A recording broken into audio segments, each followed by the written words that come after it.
Thank you so much for joining us today on this episode of Coffee and Conversations. Katie and I are so excited to grab a cup of coffee and chat through all things hybrid meet virtual. And we're going to be talking with a few of our favorite people that we have worked with so many times during this season. But if you're not familiar with hybrid, maybe you're wondering what is a hybrid event. Katie, can you just explain to everybody what hybrid is? I know it's your favorite thing ever right now. It is my favorite thing. It's the closest thing to live that we get to do with virtual. So in my humble opinion, I think every virtual event should be a hybrid event. So we could just start with that.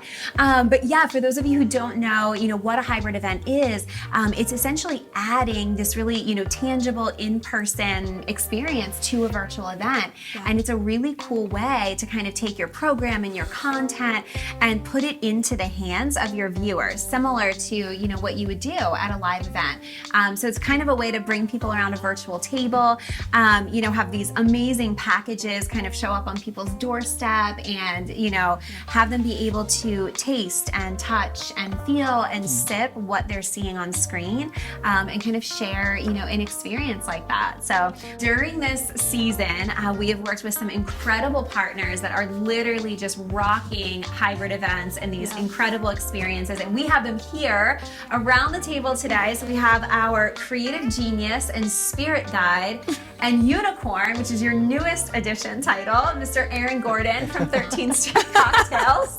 Maybe the longest intro we've ever done. But it's such a legit intro. It's perfect. It's exactly who you are. I feel like it'll just keep adding. And we have Ben Pierce from PHL Coffee, our coffee guru and caffeine shaman. We've added to your title as well. Welcome I feel like everyone sitting around the table with Aaron gets a better title. Yeah. Could you imagine? It's like unicorn, spirit guide, almighty Aaron Gordon. I mean, Ben Pierce. Hey. He's like, hello. We're so excited to have you both. And Ben, tell us what coffee you made for Aaron today. It's a single shot of espresso. It's great. Are you on 2 or 3? After this, I think we're in 3. 3. 3. Perfect. Sounds about right And for an it works. interview.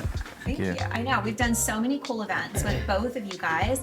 And you had, primarily live event-based businesses before everything sort of went crazy in 2020. What was that like adapting? How did you guys, you made that switch so quickly? Sure. No. Well, Ben and I both were in the experiential event business. In fact, when he and I met, I had a bar that we built for an event that you did, and Ben was doing the coffee. So we were building already experiential setups, a more interactive rental piece, for instance. And then the other half of my business was cocktail creation, bartending, and service. Once we went to this virtual landscape, we started doing all experiences just shipped to people's doors. I mean, it was the only thing to do to keep my staff working. We started building cocktail boxes, and it was awesome. It took off. I mean, it was a notch above what anyone could find online. It wasn't cardboard, it wasn't disposable. So they were almost like heirloom pieces that weigh a lot and cost a bunch to ship. But they're so worth it. They look so good. They're so good. And they get repurposed, which is wonderful. So after the experience, people can still hold them, use them for storing anything else in their house. They're beautiful walnut and maple boxes. They look great. And if we brand it with a company's information, then they're going to see that every single day where they store their silverware, napkins, or tchotchkes in there. Definitely tchotchkes. Definitely. tchotchkes. Well, I mean, you guys say boxes, but they're not boxes. I mean, they are pieces. They're incredible. Can you, for people who haven't seen one, can you kind of describe that whole process and what they actually look like? Yeah, of course. A lot of them are open-faced to show all of the things that we pack. We still make our cocktail syrups and the garnishes and all the stuff we'd use in a normal event. We're just bottling now, and we have a lot of fun doing the labels, making it very really customized to each client. So it's extremely personalized on every step between the label, bottling, the ingredients, the menu cards. We print them on leather or other kind of materials. We do it all in-house, and then we can laser engrave and CNC cut all of our stuff. It's pretty fun, but when you open one of these things, you open the box that it's shipped in, and I think it's like a wow factor. Yeah. Everything's quality. So it's not just what's in the bottle, it's the packaging, it's what's the packaging's packaged in. Everything is done with intention. And it's not meant to be disposable. That's the biggest thing. The cocktails are gone, but you're left with a really beautiful piece that you can reuse. That's my whole goal with the Nest box that we started. Nest because of like cocktails. Cocktails remind me of chickens and nests. So. A peek inside. Yeah. Oh my word, that is hilarious. That's how the nest started, and when you look at it, it's like a little nest. It's got a nest of goods. We actually A were nest wondering of why your goods. logo was a chicken, and now it makes sense. Cocktail. It's a cocktail. So it's then we got the nest out of that. That is awesome. Stars. And then we've done work with you for coffees as well. We worked with you for the holiday gift boxes, which was so fun. But tell us what you've been doing during the season. Basically, since last year, or since prior to the last season, it was kind of like, what can we do? It's a weird idea, and kind of put it on the internet. And I think that's what opened up Aaron for the Nest boxes, because we were literally just building things and putting it online, like, check out this weird idea we did. And then people kind of like steamrolled that, like, well, if they're open to these things, we want to build this box for somebody, a client that has this weird idea or this fun idea. Can you do it? And it's like, yeah, it's figured out. There's nothing outside the wheelhouse, because we can always just try and figure it out. And it kind of like blended into coffee, because everybody's so used to just going to their coffee shop in the morning or midday or end of the day coffee. And for a while, it was like not existent at all. So it was like, how do you get coffee to people? And then because so many people relied on coffee shops, they weren't used to making coffee at home. And it's like, how do you get the coffee to them? How do you show them how to make the coffee? And kind of just be well versed enough just to have fun with it. Because that's the whole point. It's kind of like, we're all kind of stuck inside or stuck solo with a few people, and it's just like, how do we just have fun with this and not be too stressed out? That's so good. It's so true. I think one of our favorite things that just continually impresses each of our clients that gets to work with you guys is the quality, not just of the packaging, but of the ingredients and just the originality. I mean, there is nothing basic about what you guys do, from the sourcing to the ingredients. I mean, everything is just so top level. Can you kind of like walk us through, like, you know, when we come to you and we're like, I don't know, the client wants to do, you know, this, like, what is that thought process that goes into like creating that experience from that quality perspective? Yeah, I think with us, it's a lot of the stuff that we're shipping are the same things we'd make for an in-person event. And it's really finding out ways that we can package stuff to keep like flavors good, shelf stability, timeline. So it's a lot more like a timing thing than what we're making, like how close up to lead time for shipping, how we're going to ship things, how they get in the guest's hand to make sure when they taste it, it's perfect. And it's kind of cool because what we're giving, you know, a big thing of like mixology, whatever I'm going to call it, cocktails, it's just measuring the recipes. It's like baking. You know, you have to be precise. And a lot of folks don't have good bar tools at home. So all of our kits come with great measuring devices, jiggers and beakers that have. So I feel like it's not just about having that experience on the Zoom or Teams event or, you know, the hybrid event. It's beyond that. They're left with really good bar tools where they can make better cocktails in the future and learn something. It's not. In fact, I really don't care if they like cocktails that I'm doing on a call. I want them to learn how to make better drinks, and we just practice with these cocktails that we make. Hopefully they like them, but if not, they're equipped to make better drinks in the future. So I kind of use this as like a vehicle of education. That's awesome. And the experience. But for me, the education is more important. Because when I did events in person, I couldn't teach someone how to bartend. I could make them a cocktail and send them on their way. Now it's a little, I feel better doing this. It's fun to teach people how to make better drinks at home, entertain better, know what they're doing around their home bar, rhyme and reason why we shake things or stir things in certain ways, and it's kind of giving. It's like that whole like teaching a man how to fish, they can eat forever, and give a man a fish at dinner or whatever. I'm giving people bar tools so they can make better drinks forever, and it's my new mission. Your new lease on life, Aaron. There it is. That's purpose now. I didn't have this my whole life. Just made a lot of money before. Now I have purpose. Now there's a purpose behind everything we need. Spiritual. That's amazing. Yes, back to the spiritual. I love the spirit guide. That is amazing. I love it. When you're used to doing in-person events, where like in the event industry, it's a great return. You have 4 or 5 hours to show up, you do your job, you leave, you pack up. It's amazing. Coming from the restaurant industry to go into the event industry, it's just so much more promising. Like weather doesn't matter. You know, you have an event, you know what the costs are, you know what's going into it, and you can control so much more than running a restaurant retail business. Yeah. And when that kind of, and I thought for a long time, like, we're invincible. Like, we have so many events, we have hundreds a year, we're doing very, very well. And then when you know, everything shifted, it was so uncertain because I never would imagine virtual hospitality was even a thing. Yeah. And it's a beautiful thing. And like, I think the way we harnessed it was, a lot of folks are doing it. I wasn't like the first person to bartend on an iPad on Zoom, but it was really how to make this better than what anyone else does. And you know, a lot of folks that teach cocktails or do the beverage stuff, they're talented and they might have more experience than I do in different realms of the industry. But one thing that we have the edge on is making the experience better with the tangible ingredient. And that's everything that comes in that box. So really for me, the hybrid event was just a great learning curve. It kept my staff employed. Without that, they'd have nothing to do during a pandemic when we couldn't do in-person events. And it kept them working, it kept me busy, and we're actually never busier. 2020 for us was the best year we ever had, which is shocking to say with an event-based company where like everything just switched, but it's been really rad, awesome. I mean, and there's beauty in all that darkness. We got like a new business forms, and we'll stick with it.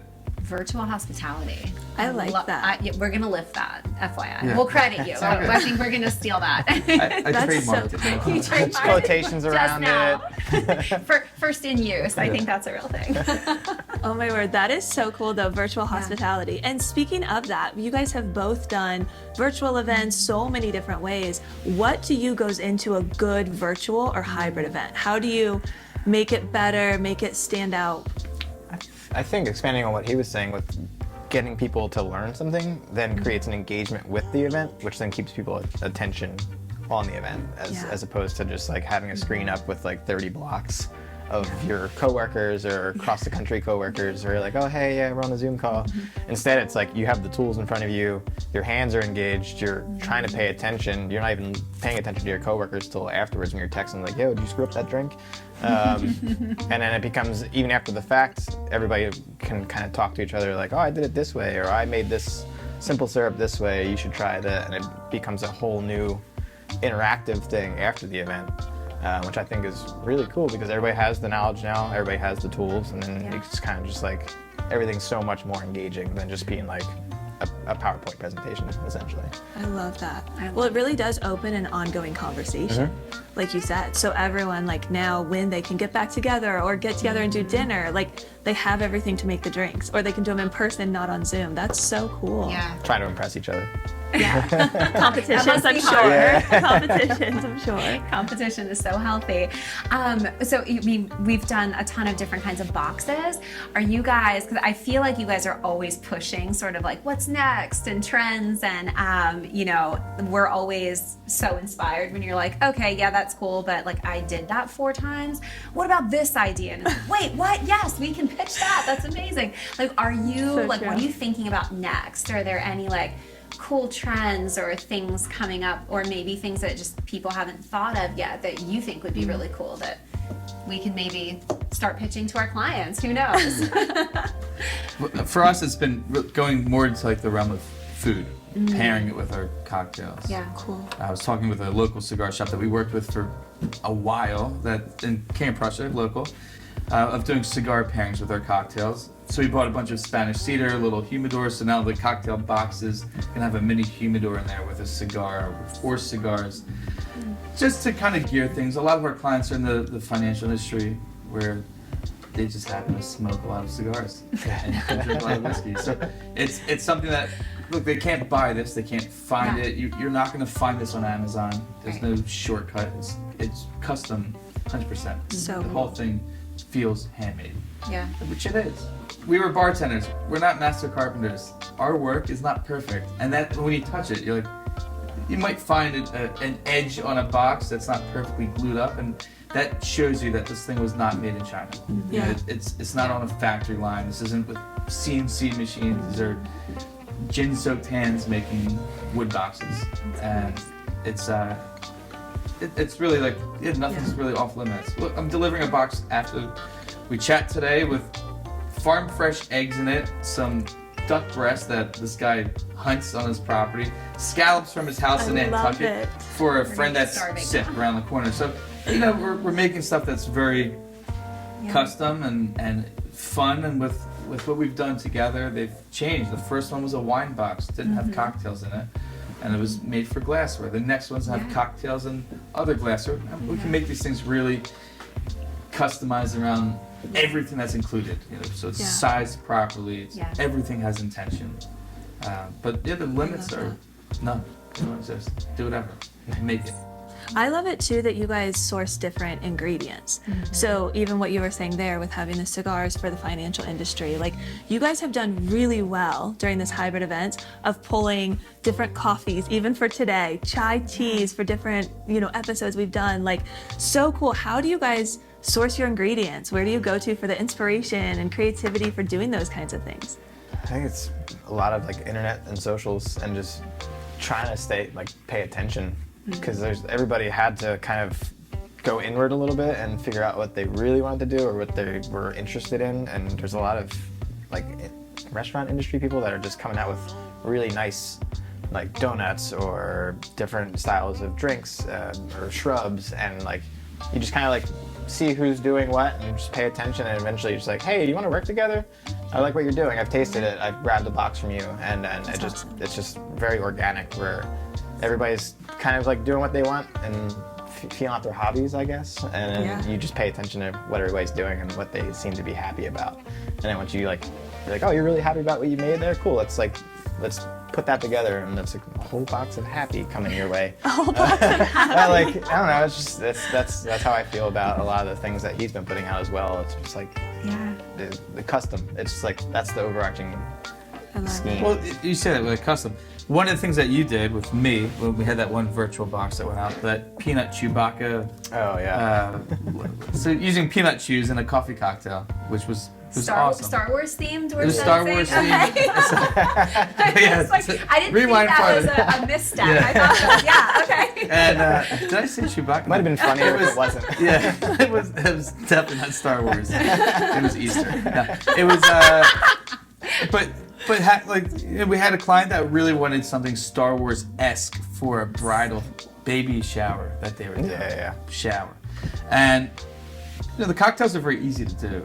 They're only champagne cocktails, so we got little minis of champagne and some mimosa kind of stuff. And to make that really fun Star Warsy, he'd been to this, I don't even know what it was. And it had peanut chews with it. Yeah, it was like a chocolate latte mocha with peanut butter on top, and then. And what did you call it? Peanut Chewbacca. I put a peanut chew on the lid. Awesome. Yeah, so they could have all that really cool stuff that like no one is getting a peanut Chewbacca shipped to their house. So that was They should. They should. Apparently. Yeah, order them. No, they're worth it. It's really customizing it. But like that's people want that. When we do events in person, it's a private event. You're hosting something that's supposed to be personal to you. Yeah. So I think both of our approaches, I don't give people like a list of like, here's what we sell. Right. Someone's like, what do you want to buy? And I'll create it for you and give you some options. So it's kind of like a two-way conversation. Well, I think that's one of my favorite things is that like I don't think the word no or sorry not possible like even exists in either one of your vocabulary, but I think our favorite thing is, you know, like the sky really is the limit, and we love coming with these like, I don't know, what do you think about that? Yeah, give me a day, we can make it happen, you know. And it's like you just take, you know, sort of a random idea and just, go nuts with it, and it's always, like I said, like quality. Totally. It's creative. innovative, it's different. I mean, even down to, you know, your syrups and mixers that you're making from scratch. You're like buying things. What? No, I make my own. And it's like, you know, the dehydrated fruit. I mean, everything is just so quality and so custom.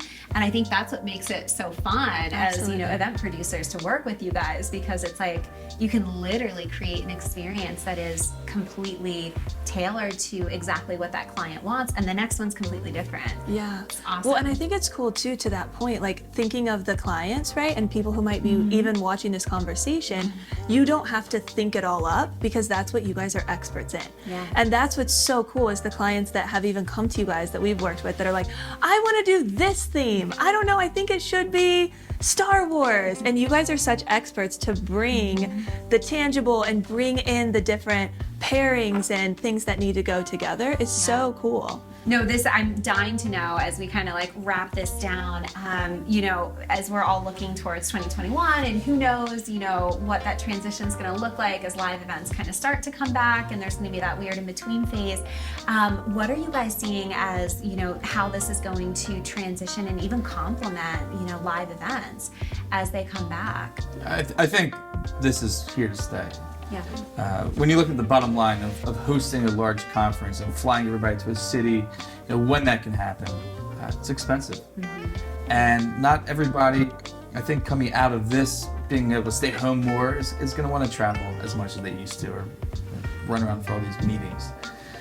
This was a really nice opportunity to see like what we can use and harness technology and integrate that with hospitality and make something personal. It's definitely a lot cheaper than it would cost to host these large conferences. Yeah. Yeah. I feel like you can get the same quality material done. Everything's recorded. You can't always get everyone on the same page at a conference. People are all over the place. You know, with an online call, you can replay it. You can't replay your life. So I feel like from the perspective of the business, you know, this makes a lot more sense than always hosting in-person huge conferences, meetings, travel, all of that. So I hope it's here to stay. I think this opened up a light for a lot of people that we never imagined this was a way to do events, and I sure didn't. I worked in this industry. Yeah. So I'm hoping it's around, because we bought a lot of wood. And we don't have to build that many bars, so I'm anticipating we have many boxes to build, and if not, I'll start a lumber yard. next business. Oh my word. But it should stay. It makes sense to have it stay. It's not great for everything, Right. sure, but there's an application for many facets of the event industry where online might make more sense. Absolutely. Literally and figuratively, yes. Yeah, absolutely. Ben, Do you how have any about you? final thoughts? My same route is like there's so many people that have to travel during the week and be away from their families, and I've been in that position where I go to a conference for Monday through Friday, and like Tuesday I don't even have to be there because there's nothing on the docket that pertains to like my industry or anything that I'm supposed to be there for. So I lose 2-3 days. I'm only there for like one solid day. Yeah. So if you have a virtual conference that's only a condensed time, and in that condensed time you're only there for 4 or 5 hours on a call or in a virtual element with some kind of box that's like engaging you with it, and then you sign off and you're with your kids, or you're making dinner and you're like, you haven't traveled, you haven't like spent all that money, you haven't wasted the whole week. Yeah. So that's kind of where I see that staying in place more often. Yeah, after That's this. awesome. such a good point. Well, we're excited for that. You guys have definitely rocked it out. Yes. And rocked this season so much. We have loved working with you, excited for all the many events to come. And I'm sure our viewers probably have ideas, and you might be watching and thinking of fun ways you can add hybrid to a virtual event. I think that's the coolest thing, is you can do VIP gifts or for your sponsors. There's just so many different applications for what you both do. So thank you for being here with us today. Thanks for sharing your genius wisdom with us as our guides. Yes. You guys are awesome. Thank you, guys so are much. amazing. Thank you. Thank Cheers you. to the next project, which I think is like what, next Tomorrow. week? Yeah, tomorrow. Perfect.